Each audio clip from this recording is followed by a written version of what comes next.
Welcome to the Cyber Kill Chain. We are going to look at the Cyber Kill Chain. It's 7 modules, and we're going to look at how to defend against a bad actor using the Cyber Kill Chain.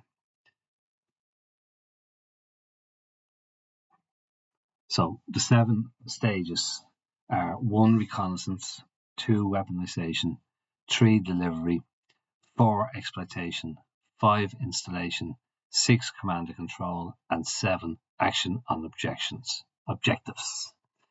So we are going to look at using the kill chain for threat detection to identify where an attack is in its life cycle. We're going to also look at it for incident response, so how we help organizations make appropriate countermeasures. Vulnerability management will highlight weaknesses in the organization's defenses, so we're going to look at how you manage your assets and how to reduce those weaknesses in your assets. There's also used for red team and penetration testing, so it assists in simulating attacks to improve defenses. And then security strategy development enhances security and posture by mapping defenses to attack stages. So the first stage in the cyber kill chain is reconnaissance. So at this stage, the bad actors are looking to actively gather information or intelligence on your organization to identify key targets that align with their objectives.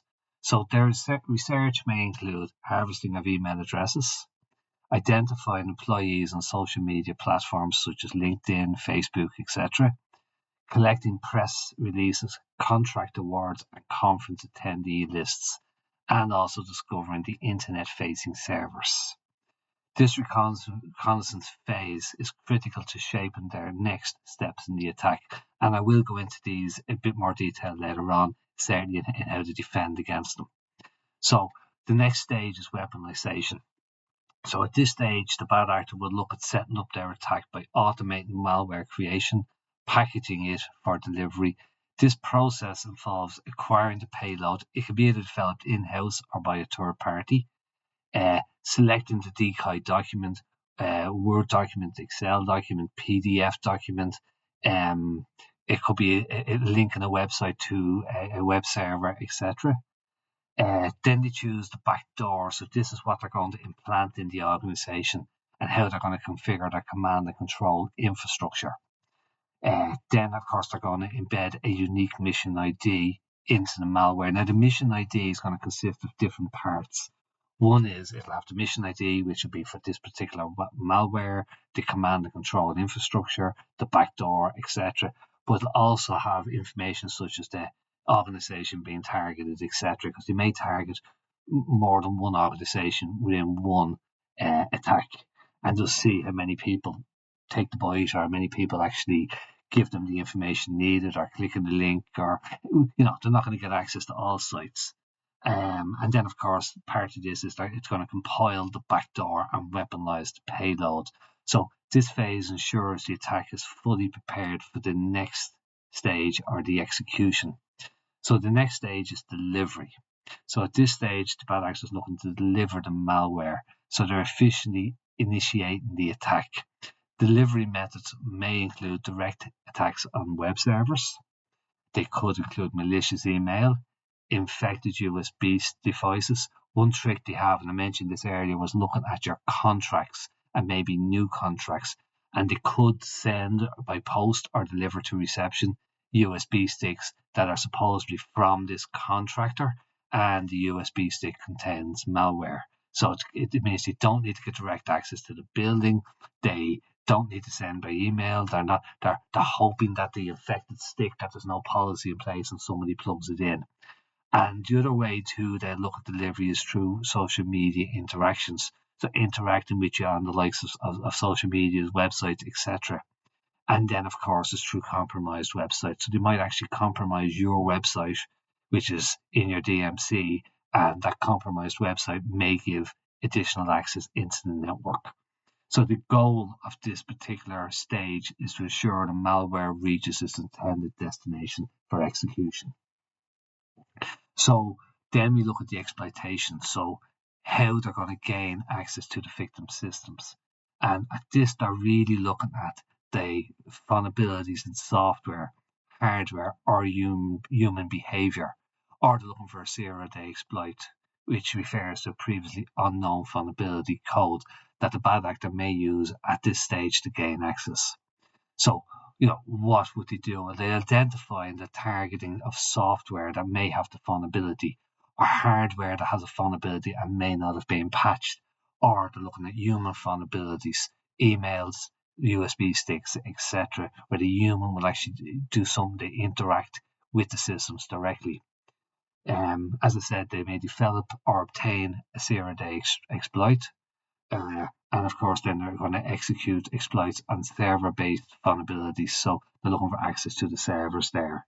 Then they're looking at targeting the victim themselves. So they're looking at targeting the human vulnerabilities. This is opening on a malicious email attachment or clicking on a compromised link. So now they're looking at establishing a beachhead on the victim's device. So this is the installation part. So this is where the bad actor would typically establish long-term access by installing a persistent backdoor. This allows them to maintain control over the system even after it's been rebooted, or in some cases where security measures have taken place. So the security measure might be to patch a particular vulnerability in a piece of software, but if they've already built in their own backdoor at this stage, and a backdoor could be simple as creating a username to get them through a VPN into the systems, and then an administrator account that they can piggyback from the system from a desktop onto a server or whatever, and that is a very simple backdoor. So it doesn't even have to be an install of a piece of software once they've got the initial piece of access. So the other security measures here will be deploying a web shell on a compromised server. A web shell could be PowerScript, where they may actually set up new accounts, etc. Gain access to set up admin accounts on various servers, give them logins, and they could set up, they could have a script that's going to set up 50 accounts or one, depending how complicated they are and how long they want to maintain their secrecy. That, that the organization doesn't pick up. Like if you create 50 accounts and you've logged in, it's going to be detected immediately. Create one account during normal working hours may not be detected that quickly. Create that account at midnight where no staff are supposed to be working, then the CMR software may pick up on that very quickly. So then install a piece of software. It's a software as a backdoor or implant on a victim's device, so it's remote control software of some description. They're going to establish persistence. This is by modifying system settings, such as adding services, registry keys, or auto-run keys and scripts. So the scripts might auto-run. So if you take out an account and you shut down the system, restart it, the script might run and re-enable an account.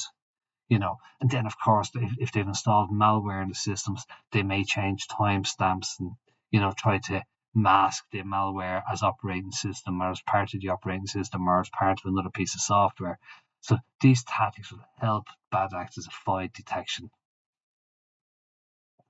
So once they've got access and they're on the system, then they're looking at remote control and command execution. So this is once the malware is deployed, they establish a command channel, allowing the bad actor to remotely control the victim systems. So this is a two-way channel between their infrastructure and your infrastructure. They may use common channels or protocols such as web, port 80, port 443, or DNS, port 53, or email protocols, port 25, to send and receive this information and even to steal data. So they'll leverage your information and the compromised systems for these command and control operations. Again, looking at web logs here, you may detect unusual traffic, and I will go into that later on. So essentially, at this point, they're establishing a connection to issue commands, steal your data, and maintain control over your compromised systems. So what is the bad actor's objectives? So again, if you can understand their objectives, then it's easier, or it helps in defending against attacks. So it might be to steal credentials and escalate privileges for deeper access, map your network, move laterally throughout the network and expand control, steal, modify, or destroy data, or just simply disrupt the systems, causing reputational damage. It depends on the type of organization and the type of information saved. So you might want credit card details, or you might want to encrypt all the information because you're a health service or whatever. So these actions can lead to severe financial, operational, or reputational consequences for the organization. So how do we break the kill chain? Well, just mitigating one break of the chain stops the attack. And this is where we're going to look at breaking that chain, that break in the chain. So let's look at that. So detecting reconnaissance. Now this can be challenging, but identifying them through web traffic, firewalls, or other security tools are critical to insight into the bad actor's intent. So monitor web traffic logs for alerts and historical analysis. Leverage firewalls and web server analytics to detect unusual patterns. Those patterns could be the creation of new accounts, or it could be firewall logs where you're seeing unusual traffic. So when I say new accounts, we're looking at administrator accounts, etc. Setting up alerts for suspicious browsing behaviors that indicate reconnaissance. So if you're seeing a lot of unusual web traffic, there may be something going on in the background. And strengthen defenses against high risk assets, such as sensitive technologies or sensitive information, and of course key personnel. Key personnel could be financier, chief executive, or those that have a lot of access to the various different systems. So again, you can defend against weaponization. This is the next stage.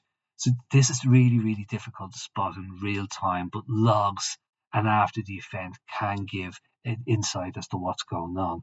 So you're looking at and now analyzing malware, looking at both the payload and how it was made, looking at the toolkits, detect reused kits in new attacks, looking at is the old malware, is it generic, new malware can be maybe targeted, collecting files, keeping data for future analysis, and looking for patterns if weaponized artifacts are shaped or unique. So as I say, this is very specialized. You may have to get a team of people in, or you may have to get forensics in to assist with this. But this is very specialized and more difficult. Now, the next step is the delivery. So this is the delivery stage, and this is the first and most critical chance to block an attack and how effective you are in key measures of success. So steps include analyzing delivery methods. So understand the systems used to send the attack. Know your targets. Be aware of the servers, the people, and information being targeted. Infer the attacker's intent. So look at the who, the what is being targeted and understand their goals.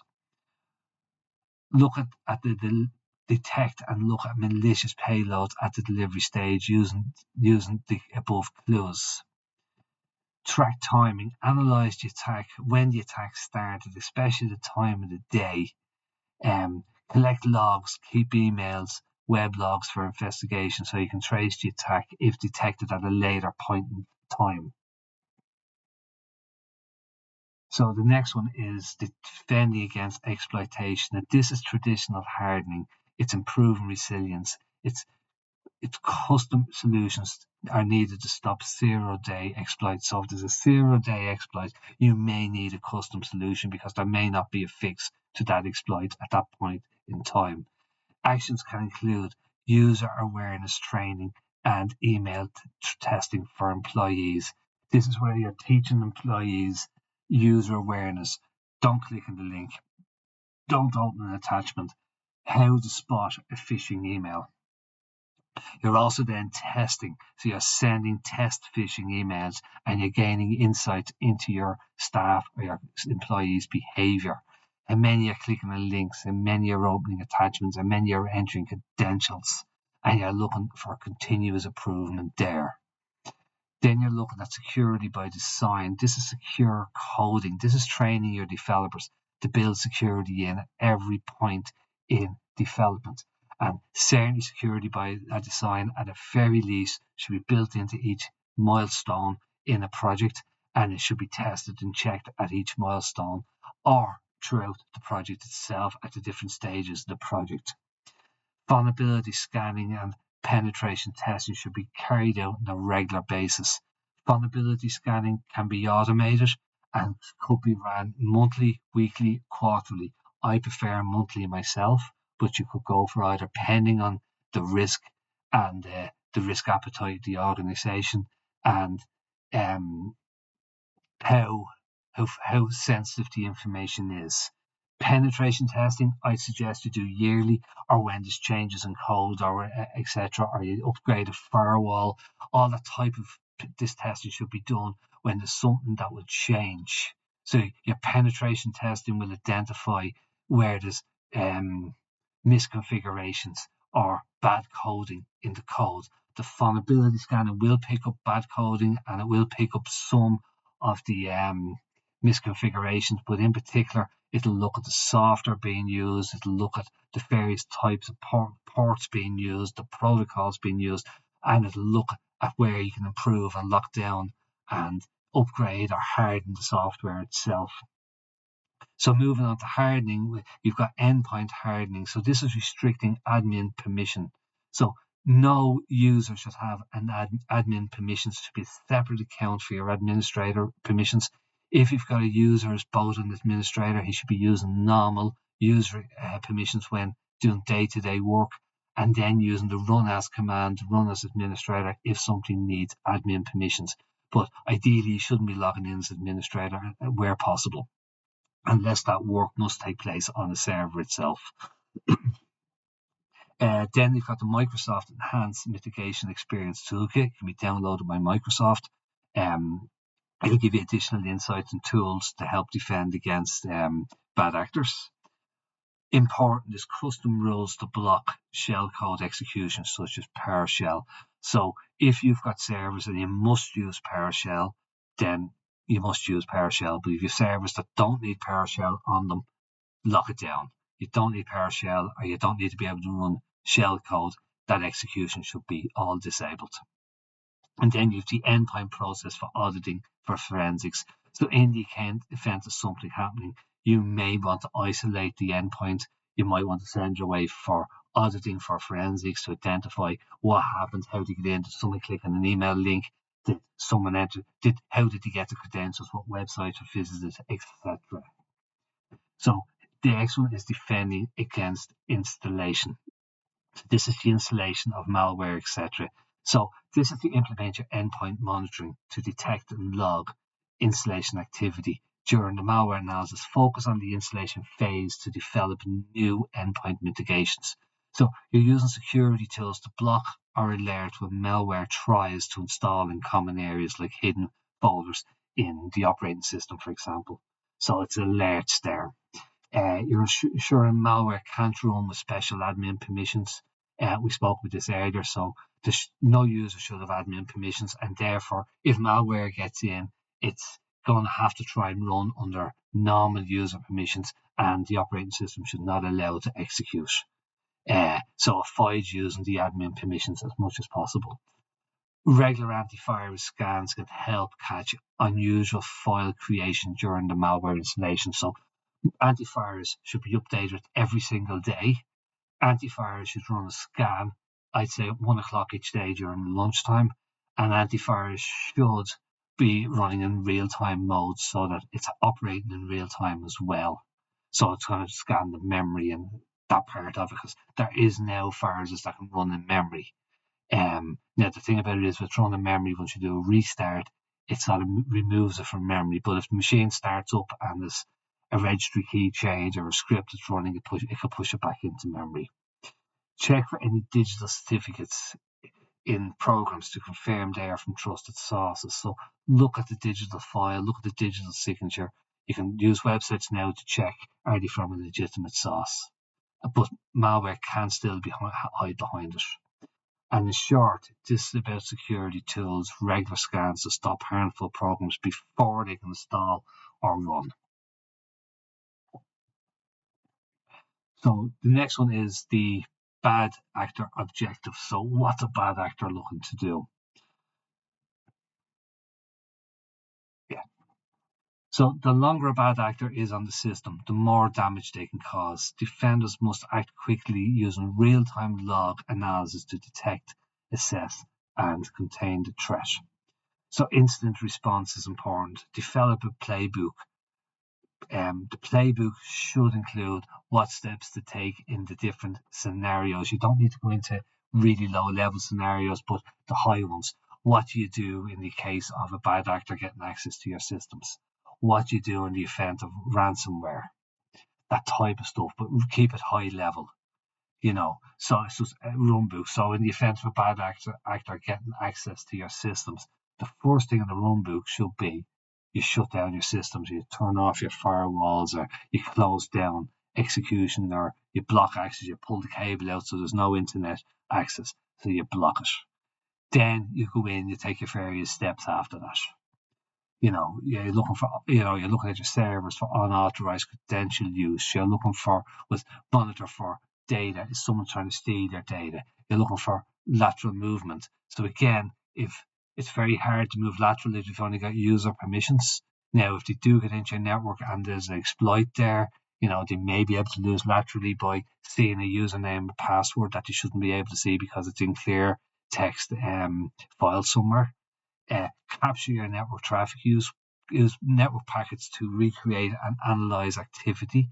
So again here, if you can see spikes in activity, you can see that's maybe data being moved out of your system. And of course, conduct thorough investigations to determine the impact. What servers have been, what accounts first of all were used to access the network, what servers were used with those accounts, what information was sent from those server IP addresses out over the firewall and out to what IP addresses, and what was the amount of traffic. Cut off the C2 communication, C2 being remote command and control. Cut off your C2 communication. It neutralizes the attack before it can escalate, and then you carry out your investigation. And finally, understanding and defending against each stage of the cyber kill chain empowers your organization to detect, disrupt, and prevent cyber threats before they can cause harm. By implementing proactive security measures, continuous monitoring, and rapid response strategies that are playbooks, defenders can stay ahead of attackers.